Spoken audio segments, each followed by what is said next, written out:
Halo semuanya, balik lagi dengan saya. Hari ini, saya menemukan sebuah cerita yang sangat menarik. Sampai-sampai, saya nggak sabar buat ceritain langsung ke kalian. Kisah ini punya semuanya. Ada sedihnya, ada bahagianya, dan yang pasti, ada pelajaran berharga di dalamnya. Jadi, siapkan cemilan kalian, dan mari kita mulai pembahasannya. Sebelum kita masuk ke ceritanya, aku ajak kalian absen dulu dong. Yuk dukung channel ini dengan cara tekan tombol like dan subscribe sekarang juga. Terus ramaikan kolom komentar di bawah ya. Tulis nama, asal kota, dan ketik hadir. Aku pengen tahu nih, sahabat paling jauh dari kota mana aja? Lilin berbentuk angka 10 menyala terang di atas kue red velvet buatan tanganku sendiri. Di seberang meja, Rendra menatapku dengan tatapan memuja yang sama seperti saat kami pertama kali bertemu di bangku kuliah. Ia meraih tanganku, mengecut punggung tangannya dengan lembut, sementara cahaya remang restoran favorit kami menambah nuansa romantis malam itu. 10 tahun, Hana. Terima kasih sudah menjadi wanita paling sabar di dunia. Bisiknya dengan suara bariton yang menenangkan. Aku tahu, jadwal dinasku ke kota Seberang seringkali membuatmu kesepian. Tapi semua yang kulakukan, setiap keringat yang jatuh di sana adalah untukmu dan Arka. Aku tersenyum, merasakan kehangatan yang menjalar di dadaku. Kami adalah pasangan idola di lingkungan kami. Rendra adalah manajer proyek di sebuah perusahaan konstruksi ternama. Pekerjaannya mengharuskannya berada di kota Seberang setiap 2 minggu sekali. Pola yang sudah kami jalani selama hampir 7 tahun terakhir. Berat memang, namun kompensasi yang ia berikan berupa rumah yang nyaman, sekolah internasional untuk putra kami, Arka, dan kasih sayang yang tak pernah luntur membuatku merasa jarak itu hanyalah bumbu dalam pernikahan kami. Demi masa depan kita, Mas, aku tidak pernah keberatan. Jawabku tulus. Malam itu berakhir dengan sangat manis. Rendra memberikan sebuah kotak beludru berisi kalung berlian sebagai hadiah anniversary. Semuanya tampak begitu sempurna. Terlalu sempurna, hingga aku tidak menyadari bahwa bayangan paling gelap seringkali bersembunyi tepat di bawah cahaya yang paling terang.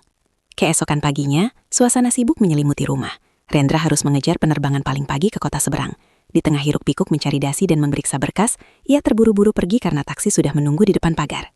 Sampai jumpa Jumat depan sayang, jaga Arka ya, pamitnya sambil mengecup keningku singkat. 1 jam setelah keberangkatannya, aku merapikan sofa ruang tamu yang sedikit berantakan. Saat mengangkat bantal sofa untuk dibersihkan, tanganku menyentuh sesuatu yang keras dan dingin yang terselip di sela-sela lipatan kain. Sebuah ponsel, bentuknya tipis, berwarna hitam pekat, dan tanpa pelindung, sangat berbeda dengan ponsel kerja Rendra yang berwarna perak. Ketinggalan, gumamku heran. Aku tahu ponsel utama Rendra ada di saku jasnya saat ia pergi tadi. Aku mencoba menyalakannya. Tidak ada kata sandi, tidak ada kunci pola. Mungkin Rendra pikir ponsel ini adalah rahasia yang tidak akan pernah menyentuh tanganku. Begitu layar menyala, sebuah notifikasi pesan WhatsApp muncul di bagian atas. Sebuah nama kontak yang hanya terdiri dari 1 inisial, namun isinya membuat seluruh persendianku mendadak lumpuh. S. Pagi sayang, hati-hati di jalan. Jangan lupa mampir beli robot-robotan pesanan Dava ya sebelum sampai rumah. Dava sudah bangun dan terus bertanya kapan ayah sampai. Dava? Ayah? Tanganku gemetar hebat hingga ponsel itu nyaris terjatuh. Aku membuka galeri foto di dalamnya, berharap ini hanyalah salah paham atau ponsel milik orang lain yang terbawa. Namun ribuan foto yang tersimpan di sana menghancurkan sisa-sisa nafasku. Ada foto Rendra sedang menggendong seorang anak laki-laki berusia sekitar 5 tahun yang wajahnya adalah duplikat sempurna dari wajah Rendra saat kecil. Ada foto Rendra sedang memeluk seorang wanita di depan sebuah kue ulang tahun bertuliskan, "Selamat ulang tahun Papa Rendra dari istri tercinta."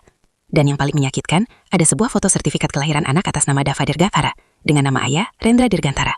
Duniaku runtuh seketika di atas lantai ruang tamu yang baru saja kusapu. 10 tahun pernikahanku mendadak terasa seperti panggung teater yang terbakar habis. Jadi setiap kali ia pamit untuk dinas luar kota demi masa depan kami, ia sebenarnya sedang pulang ke rumahnya yang lain. Aku merosot ke lantai, menggenggam ponsel itu seolah benda itu adalah bara api yang membakar telapak tanganku. Selama 10 tahun, aku mencintai seorang pria yang tidak pernah benar-benar ada. Aku mencintai sebuah fiksi yang disusun dengan sangat rapi. Aku masih terduduk di lantai, memeluk lututku sendiri sambil menatap ponsel hitam itu, seolah benda itu adalah bom waktu. Suara detak jam dinding di ruang tamu terasa seperti dentuman palu yang menghantam kepalaku. 1 dekade. 3.650 hari, aku hidup dalam kebohongan yang dirancang dengan presisi seorang arsitek. Aku menyeka air mataku dengan kasar. Kesedihan ini terlalu besar untuk ditampung hanya dengan tangisan. Ia mulai berubah menjadi amarah yang dingin dan tajam. Aku harus tahu siapa wanita ini. Aku harus tahu sejauh mana akar kebusukan ini menjalar. Aku membuka aplikasi Instagram di ponsel rahasia itu. Hanya ada 1 akun yang diikuti, @siskadirga. Aku mengklik profilnya. Akun itu tidak dikunci.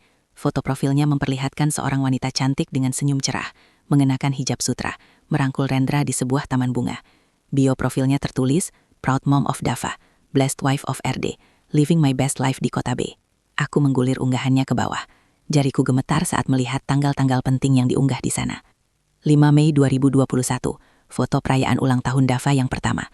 Di keterangan foto tertulis, terima kasih ayah sudah berjuang pulang di sela kesibukan proyek di Jakarta, demi tiup lilin pertama jagoan kita. Aku teringat tanggal itu, 5 Mei 2021. Rendra bilang dia harus lembur di kantor pusat karena ada audit mendadak. Aku bahkan mengirimkan kotak makan siang ke kantornya, namun sekretarisnya bilang dia sedang rapat di luar gedung. Bodohnya aku percaya begitu saja. Aku terus menggulir lebih jauh ke belakang, tahun 2020, 2019, 2018. Lalu aku menemukannya, sebuah foto yang diambil di sebuah restoran di Kota B pada tahun 2016. Foto dua tangan yang saling bertautan, memamerkan cincin emas di jari manis mereka. Keterangannya singkat namun menghancurkan. Alhamdulillah, janji suci hari ini, 12-12-16. Napas duniaku seolah berhenti. Tahun 2016, Arka putraku baru berusia 2 tahun saat itu. Jadi, saat aku sedang berjuang melewati masa-masa sulit sebagai ibu muda, saat aku sering menangis karena merasa lelah merawat Arka sendirian, ketika Rendra mulai sering dinas luar, suamiku justru sedang membangun mahliga baru dengan wanita lain. Kamu melakukannya tepat di belakangku saat aku paling membutuhkanmu, Rendra. Bisikku, suaraku terdengar seperti suara orang asing yang penuh dendam. Aku mengambil ponsel pribadiku dan memotret setiap bukti yang ada di layar ponsel rahasia itu.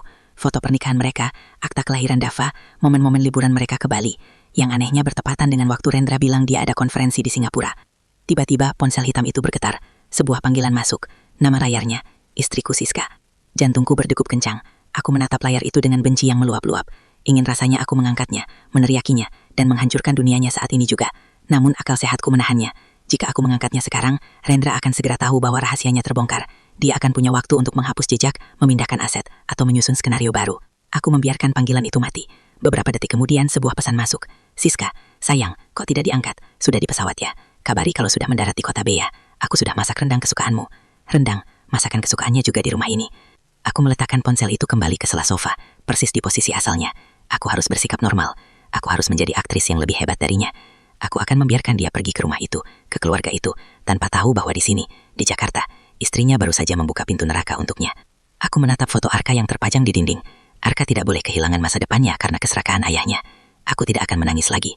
Aku akan merencanakan sesuatu yang jauh lebih menyakitkan daripada sekedar perceraian. Sore itu, rumah terasa seperti peti mati yang megah. Aku tidak sanggup duduk diam melihat dinding-dinding yang menyimpan memori palsu. Arka sedang menginap di rumah ibuku untuk acara keluarga, dan itu memberiku waktu 24 jam untuk bergerak. Aku membuka laptop Rendra yang tertinggal di ruang kerja. Selama ini, aku menghormati privasinya, namun rasa hormat itu kini terasa seperti kebodohan yang mematikan. Aku mencari riwayat pemesanan tiket pesawat di email cadangannya yang masih terbuka secara otomatis. Dan di sanalah semuanya tertera. Rendra tidak hanya memesan 1 tiket untuk dirinya sendiri. Setiap bulan Desember, ada 3 tiket kelas bisnis atas nama Rendra, Siska, dan Dava untuk berlibur. Sementara aku selalu diberi alasan bahwa perusahaan sedang dalam masa sulit dan kami harus berhemat, sehingga kami hanya berakhir dengan makan malam sederhana di Jakarta. Jariku gemetar saat memesan tiket penerbangan terakhir menuju Kota B malam itu juga. Aku hanya membawa tas kecil, kartu identitas, dan ponsel yang penuh dengan foto bukti. Aku tidak membawa koper. Aku hanya membawa amarah yang sudah mencapai titik didih. Penerbangan 1 jam itu terasa seperti keabadian. Begitu mendarat di Kota B, udara malam yang lembab menyambutku. Aku segera masuk ke dalam taksi. Ke kompleks perumahan Gria Kenangabad, kataku singkat. Alamat itu kudapatkan dari salah satu unggahan Siska yang memamerkan nomor rumah mereka saat baru pindah 2 tahun lalu. Taksi melaju menembus jalanan Kota B yang tidak terlalu padat. Aku menatap keluar jendela, melihat lampu-lampu kota yang berpendar. Aku merasa seperti seorang detektif yang sedang menuju tempat kejadian perkara pembunuhannya sendiri. Sudah sampai, Bu, Blok C15, ujar sopir taksi. Aku membayar dan turun dengan kaki yang terasa lemas. Di depanku berdiri sebuah rumah minimalis modern dengan pagar berwarna biru langit. Sangat asri, dengan beberapa mainan anak-anak berserakan di teras depan. Sebuah mobil SUV putih terparkir di garasi. Mobil yang pernah dibilang Rendra sebagai mobil operasional kantor, yang tidak boleh dibawa pulang ke Jakarta. Aku berdiri di kegelapan di bawah pohon peneduh, beberapa meter dari rumah itu. Jantungku berpacu begitu kencang saat pintu depan rumah terbuka. Rendra keluar. Dia tidak lagi mengenakan kemeja kantor yang kaku. Dia mengenakan kaos santai dan celana pendek. Wajahnya terlihat sangat rileks, sangat berbeda dengan wajah penuh tekanan yang selalu dia tunjukkan padaku di Jakarta. Dari dalam rumah, seorang anak kecil berlari keluar dan memeluk kakinya. "Ayah, lihat robotnya sudah ayah pasang baterainya?" teriak anak itu. Suara yang mirip sekali dengan suara Arka saat kecil. "Sudah jagoan, ayo kita main di dalam," jawab Rendra sambil menggendong anak itu, Dava, dan mencium pipinya dengan penuh kasih sayang. Kemudian, sosok wanita itu muncul. Siska, ia berdiri di ambang pintu, menyandarkan kepalanya di bahu Rian. Ia tampak sangat bahagia. Ia tampak seperti seorang istri yang merasa dunianya sempurna. Ia tidak tahu bahwa pria yang ia peluk adalah pencuri waktu dan pencuri cinta milik wanita lain. Aku menutup mulutku dengan tangan agar isak tangisku tidak terdengar. Melihat pemandangan itu dengan mata kepala sendiri jauh lebih menyakitkan daripada melihatnya di layar ponsel. Di sana, Rendra tidak hanya berselingkuh. Dia membangun replika sempurna dari pernikahan kami. Dia menduplikasi perannya sebagai ayah dan suami di kota yang berbeda. Seolah-olah dia adalah Tuhan yang bisa membelah diri. Aku mengeluarkan ponselku, merekam video mereka yang sedang bercengkrama mesra di balik pagar biru itu. Bukti ini harus menjadi senjata pamungkasku. 10 tahun Rendra, bisikku dalam kegelapan. Kamu membangun surga di atas neraka yang kamu buat untukku. Tapi malam ini, surga ini akan mulai runtuh. Aku berbalik pergi sebelum keberadaanku terdeteksi. Aku tidak akan melabrak mereka sekarang. Melabrak sekarang hanya akan membuat mereka punya kesempatan untuk bersiap. Aku akan membiarkan mereka menikmati malam terakhir mereka dalam ilusi kebahagiaan ini.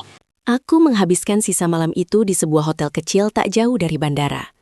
Tidur adalah kemewahan yang tidak bisa kubeli.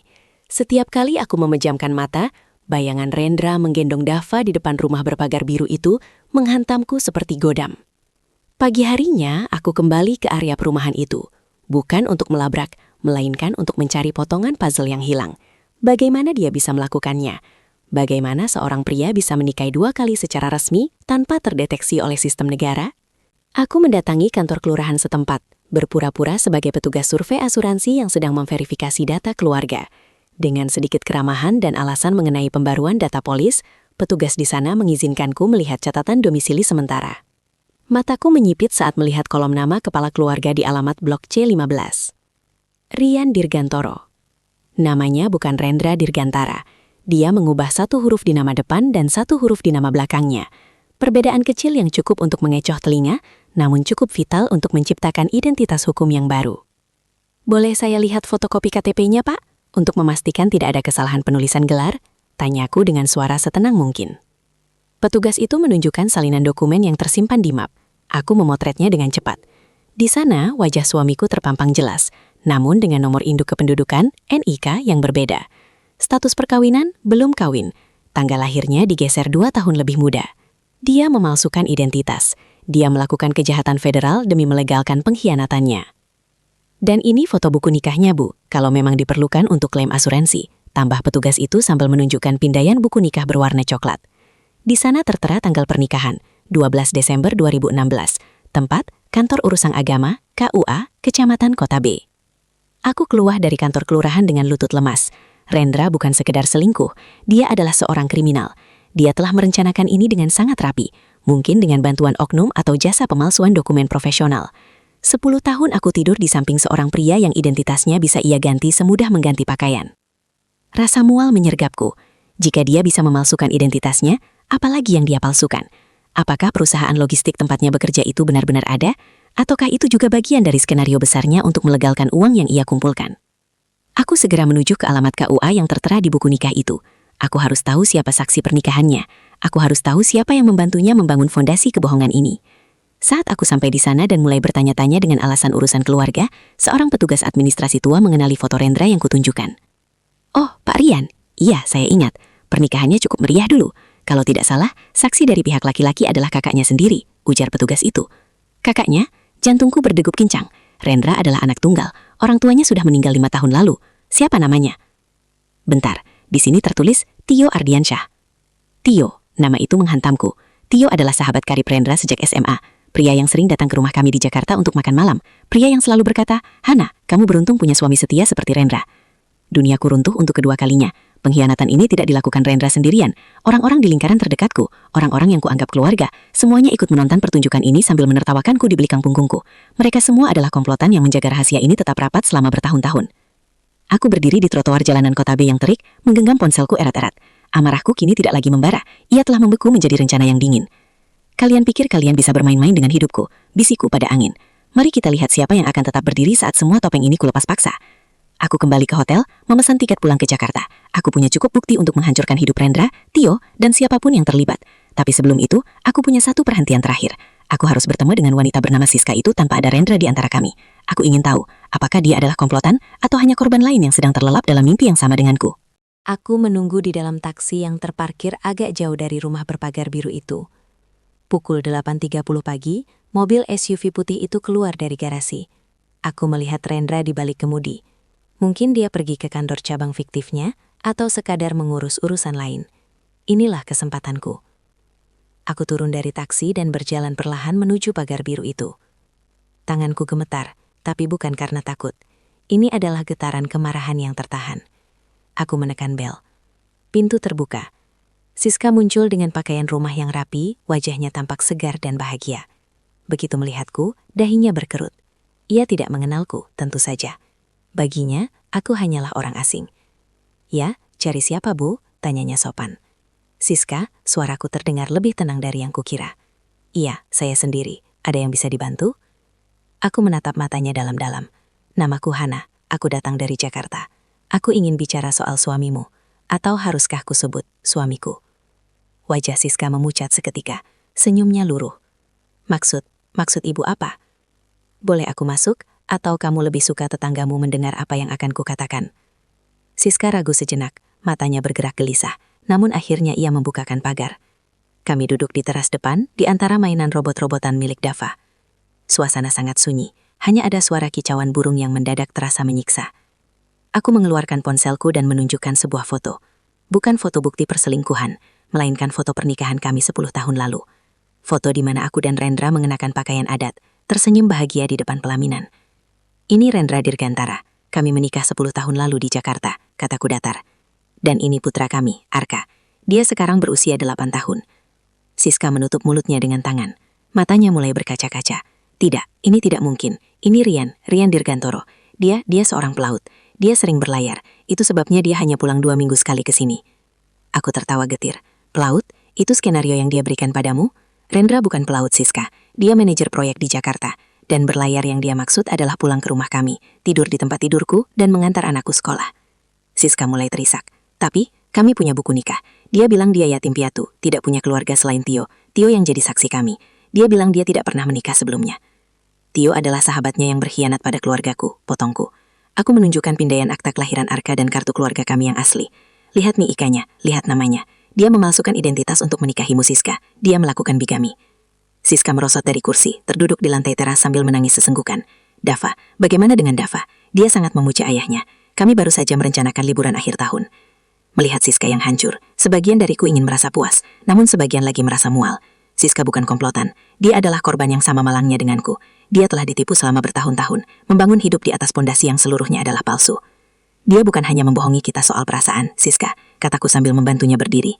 "Dia melanggar hukum, dia memalsukan dokumen negara, dan aku tidak akan membiarkannya lepas begitu saja." Siska menatapku dengan mata merah. "Apa yang akan kamu lakukan?" "Aku akan menghancurkan sandiwaranya, dan aku butuh kamu untuk tidak memberitahu dia bahwa aku ada di sini. Biarkan dia pulang malam ini seolah tidak terjadi apa-apa." "Tapi aku tidak bisa melihat wajahnya lagi tanpa merasa jijik," teriak Siska histeris. "Tahan itu untuk beberapa hari." Aku menggenggam tangannya. Tangan wanita yang secara teknis adalah musuhku, namun secara moral adalah saudaraku dalam penderitaan. "Jika kamu bicara sekarang, dia akan lari. Kita harus memastikan dia tidak punya tempat untuk bersembunyi. Kamu ingin keadilan untuk Dava, bukan?" Siska mengangguk pelan di tengah isaknya. Aku meninggalkan rumah itu dengan perasaan yang semakin berat.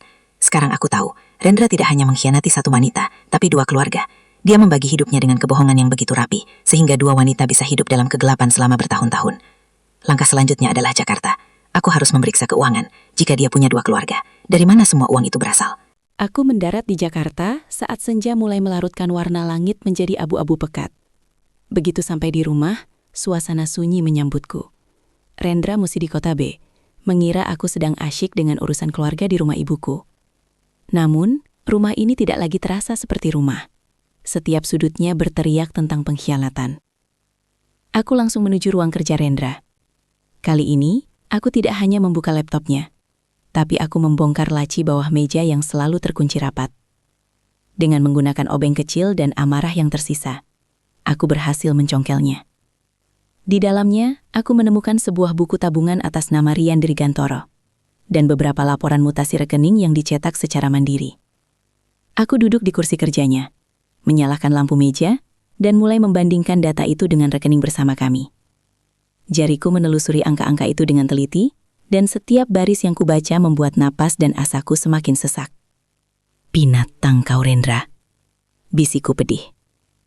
Selama 3 tahun terakhir, ada aliran dana rutin sebesar 10 juta rupiah setiap bulan yang keluar dari rekening dana pendidikan Arka. Di laporan bank kami, transaksi itu tertulis sebagai investasi reksadana proteksi. Namun, di buku tabungan rahasia ini, angka yang sama masuk dengan keterangan cicilan rumah blok C15.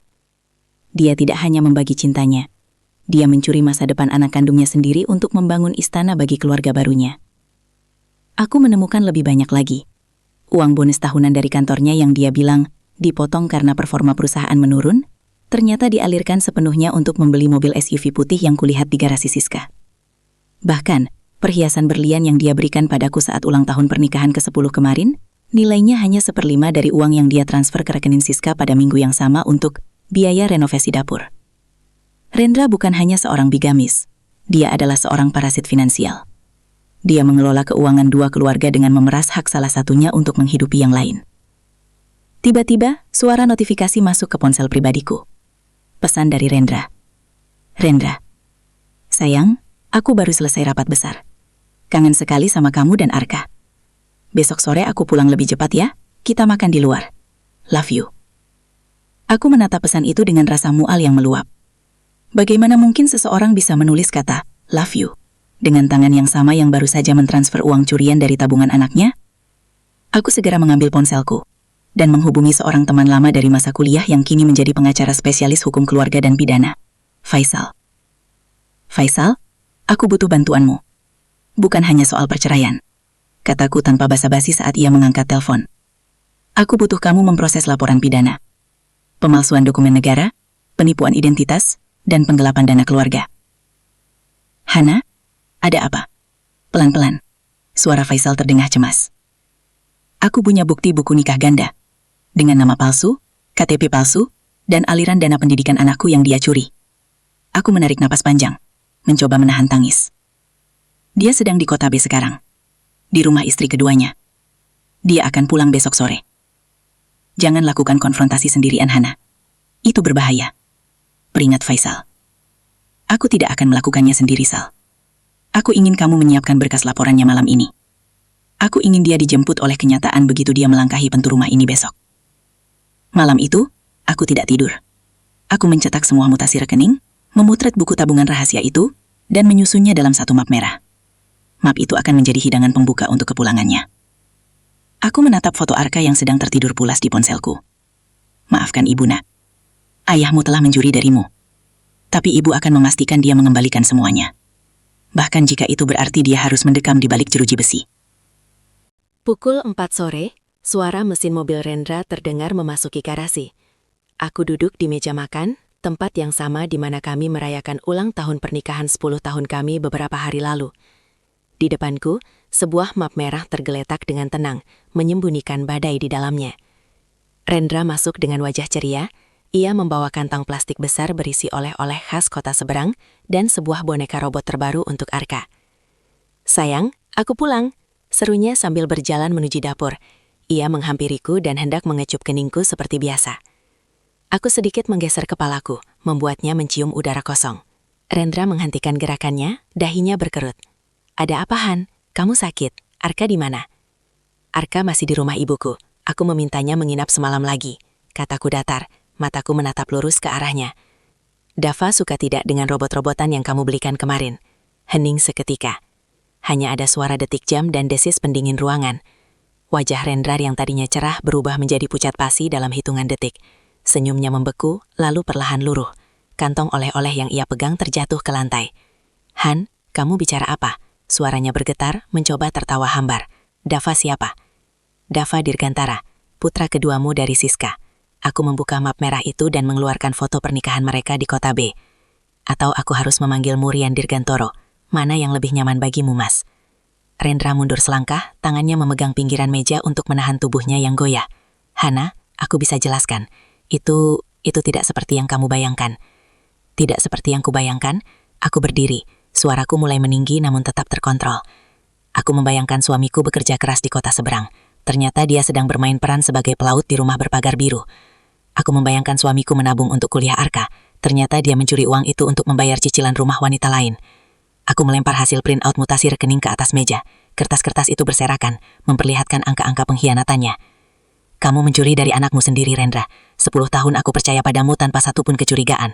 Aku menghormatimu sebagai pahlawan keluarga, tapi ternyata kamu hanyalah seorang penipu murahan dengan identitas palsu.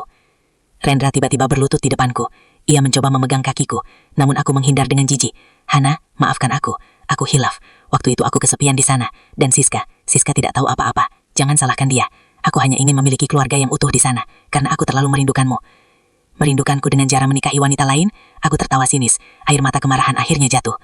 Jangan gunakan alasan merindukanku untuk menutupi nafsu dan keserakahanmu. Kamu memalsukan KTP Rendra. Kamu memalsukan statusmu sebagai pria lajang. Itu bukan hilaf, itu kejahatan terencana. Aku akan menceratannya, Han. Aku janji. Rendra mulai terisak. Air mata buayanya mengalir deras. Aku akan menjual rumah itu dan mengembalikan semua uang Arka. Tolong, jangan hancurkan keluarga kita. Pikirkan Arka, dia butuh ayahnya. Ayah yang mana? Rendra sang manajer atau Rian sang pelaut? Aku menatapnya dengan rasa ibah yang telah mati. Arka tidak butuh ayah yang mengajarkannya bahwa berbohong dan mencuri adalah hal yang wajar, selama bisa disembunyikan. Tiba-tiba, ponsel Rendra di atas meja bergetar. Sebuah pesan muncul di layar kunci. Dari Siska. Siska, Hana sudah menceritakan semuanya. Jangan pernah kembali ke sini lagi, penipu. Surat cerai akan segera kusempurnakan. Rendra menatap pesan itu, lalu menatapku dengan mata yang membelalak. Kamu menemui Siska? Ya, dan dia jauh lebih terhormat darimu. Dia memilih untuk melepaskanmu saat dia tahu kamu adalah racun, kataku dingin. Sekarang, giliranmu menghadapi kenyataan di sini. Suara ketukan pintu depan terdengar keras. Aku sudah tahu siapa yang datang. Aku berjalan melewati Rendra yang masih bersimpuh di lantai, membuka pintu, dan mempersilahkan Faisal serta 2 orang petugas kepolisian masuk. Rendra dirgantara, salah satu petugas melangkah maju. Anda dilaporkan atas dugaan pemalsuan dokumen otentik dan penipuan identitas. Silahkan ikut kami ke kantor untuk pemeriksaan lebih lanjut. Rendra menatapku padaku dengan tatapan tak percaya, seolah-olah dia tidak menyangka istri yang selama ini lembut dan penurut bisa berubah menjadi algojo bagi hidupnya. Hana, jangan lakukan ini, teriaknya saat polisi memegang lengannya. Aku tidak menjawab. Aku hanya berdiri di ambang pintu, melihat pria yang kucintai selama 10 tahun itu diseret keluar dari rumah kami, meninggalkan topeng-topengnya yang kini pecah berkeping-keping di lantai dapur. Di balik jeruji besi ruang pemeriksaan sementara, Rendra kehilangan seluruh karismanya. Rambutnya berantakan dan kemeja mahalnya kini tampak lusuh. Namun sifat liciknya belum sepenuhnya padam. Saat aku dan Faisal masuk ke ruang mediasi, ia masih mencoba memasang wajah terluka. Hana, apa kamu sadar apa yang kamu lakukan? Suaranya rendah, mencoba mengintimidasi. Jika aku dipenjara, siapa yang akan membiayai Arka? Siapa yang akan membayar cicilan rumah ini? Kamu hanya seorang ibu rumah tangga, Hana. Kamu tidak akan bisa bertahan tanpa aku. Faisal hendak menyela, namun aku mengangkat tangan. Itulah bedanya kita, Rendra. Aku memikirkan bagaimana caranya bertahan hidup secara jujur, sedangkan kamu memikirkan bagaimana caranya bertahan hidup dengan mencuri dari anakmu sendiri. Soal uang, aku lebih baik hidup sederhana daripada makan dari uang hasil penipuan. Rendra tertawa sinis. Kamu pikir kamu punya bukti kuat? Tio akan bersaksi bahwa aku melakukan itu karena terdesak masalah administrasi, bukan niat menipu. Tio tidak akan membiarkan sahabatnya hancur. Aku tersenyum tipis, lalu mengeluarkan sebuah tablet dari tas dan memutarnya ke arah Rendra. Sebuah rekaman video memperlihatkan Tio sedang duduk di ruang interogasi sebelah. Wajahnya pucat pasi dan berkeringat dingin. Saya terpaksa, Pak. Suara Tio di rekaman itu terdengar gemetar. Rendra mengancam akan membongkar rahasia bisnis saya kalau saya tidak mau jadi saksi nikahnya di Kota B. Saya tidak tahu kalau dia sampai memalsukan NIK dan dokumen negara. Saya hanya korban tekanan dia. Wajah Rendra berubah menjadi abu-abu. Tio, sekutunya yang paling setia, baru saja melemparkannya ke bawah bus demi menyelamatkan kulitnya sendiri. Aku sudah menemui Tio sebelum polisi menjemputmu, kataku tenang. Aku memberinya pilihan, masuk penjara sebagai komplotan pemalsuan dokumen atau memberikan kesaksian jujur sebagai saksi kunci. Kamu tahu benar Tio adalah pengecut, Rendra. Dia memilih opsi kedua. Hana, tolong. Suara Rendra berubah menjadi rengekan. Pikirkan nama baik Arka. Apa kamu mau Arka punya ayah seorang narapidana? Tolong cabut laporannya. Kita bisa cerai baik-baik. Aku akan berikan semua asetku padamu. Jangan lewat polisi. Aset yang mana? Tanyaku. Rumah di Kota B yang ternyata surat-suratnya atas nama Siska? Atau mobil SUV yang cicilannya belum lunas itu? Kamu bahkan tidak punya apa-apa lagi selain kebohongan, Rendra. Faisal menyodorkan beberapa lembar dokumen. Klien saya juga sudah mengajukan gugatan cerai, sekaligus permohonan hak asuh penuh tanpa hak kunjung selama proses hukum berjalan. Mengingat ketidakstabilan moral Anda, hakim kemungkinan besar akan mengabulkannya. Rendra memukul meja dengan tinjunya. Kamu egois, Hana. Kamu menghancurkan hidupku. Bukan aku yang menghancurkan hidupmu.